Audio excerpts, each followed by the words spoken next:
In this bulletin, federal budget cuts provoke righteous indignation. Historic agreement signed to eradicate slavery. And Christmas goes large scale. This is InFocus Christian news and current affairs. Christian aid agencies are among the community groups raising the alarm over suggestions the Australian government will once again cut foreign aid. Under the previous Labor government and again under the current coalition government, the foreign aid budget has been cut. Previous bipartisan promises to increase aid to International Millennium Development Goal targets are looking increasingly out of reach. According to the Sydney Morning Herald, Foreign Minister Julie Bishop has warned the foreign aid budget will not be off limits if her government cannot get other cuts through the Senate. Catholic charity Caritas is asking Australians to contact government ministers to share their concern. The Adventist Development and Relief Agency has also expressed misgivings. If Australia were to cut aid further than it already has, and let's remember that 6 months ago it was the largest part of the budget cut, it would send a message to the world that we care about ourselves more than we care about anybody else. That, in other words, we're effectively a selfish nation. I don't think Australians are, but that's a little bit the way that we seem to be beheaded if we make further cuts. And still on the federal budget, a proposed shift in education funding from Australia's public universities to TAFEs and private institutions has turned into a stoush over the separation of church and state. According to The Age, Family First Senator Bob Day has expressed his support of the changes, in part because they will see religious seminary programs supported by federal funding. But Labor and Green politicians have questioned the move, saying that religious organisations, not the government, should bear responsibility for educating clergy.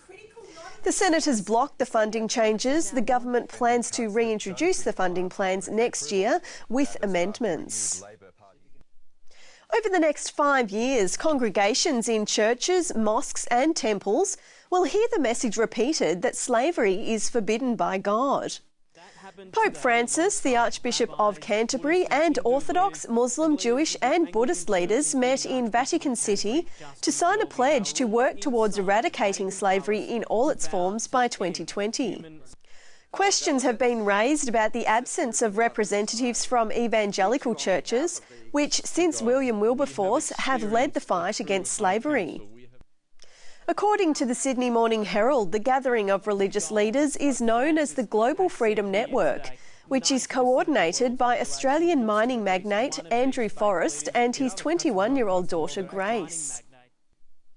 At 70 million, it's one of the world's biggest groups of largely unevangelised people, the deaf.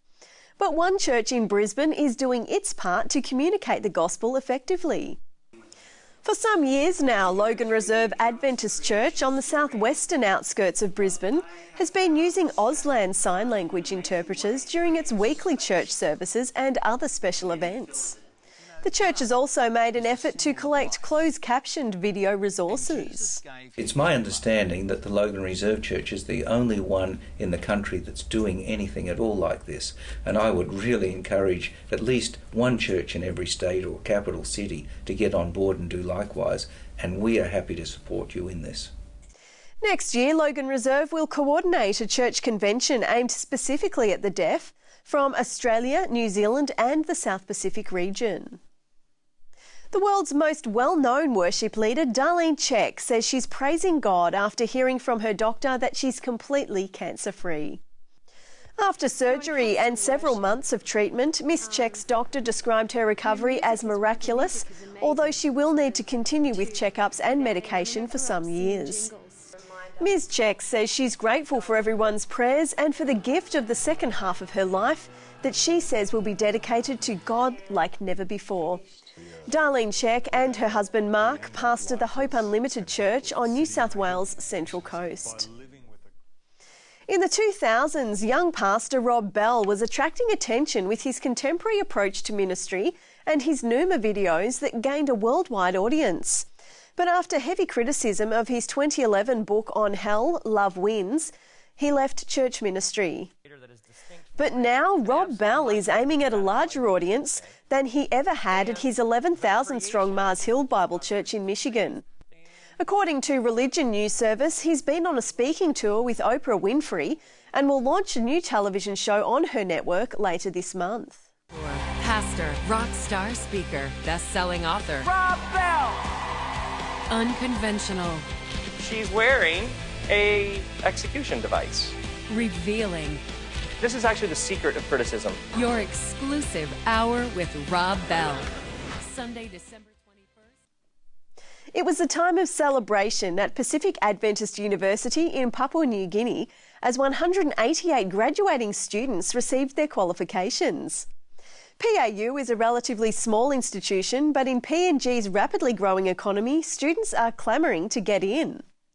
Only 7% of the 5,000 applications to study at Pacific Adventist University next year will be successful.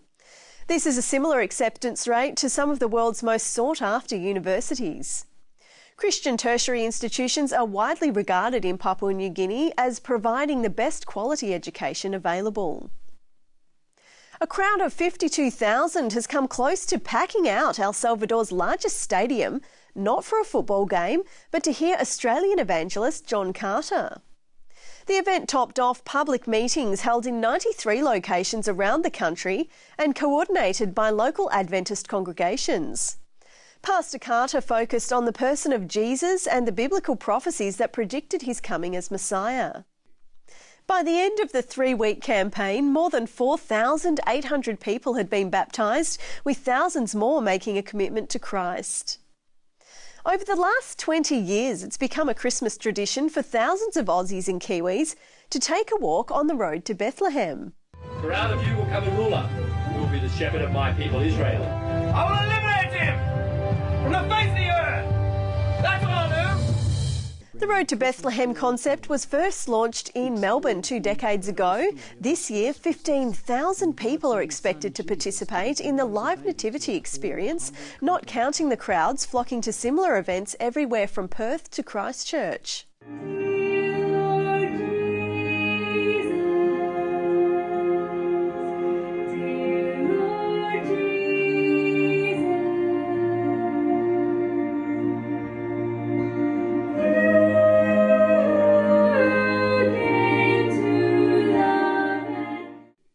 Well, it takes a fair bit of effort to go bigger than the Road to Bethlehem events, but in the US state of Utah, local believers have successfully broken the record for the world's largest live nativity scene. My name is Michael with Guinness World Records in New York. How's everyone doing?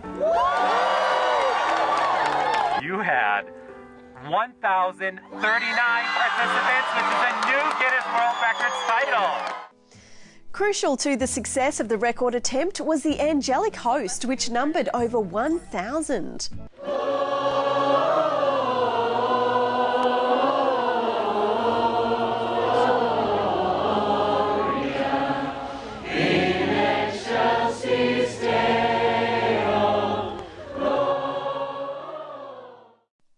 That's the news for this week. Bye for now.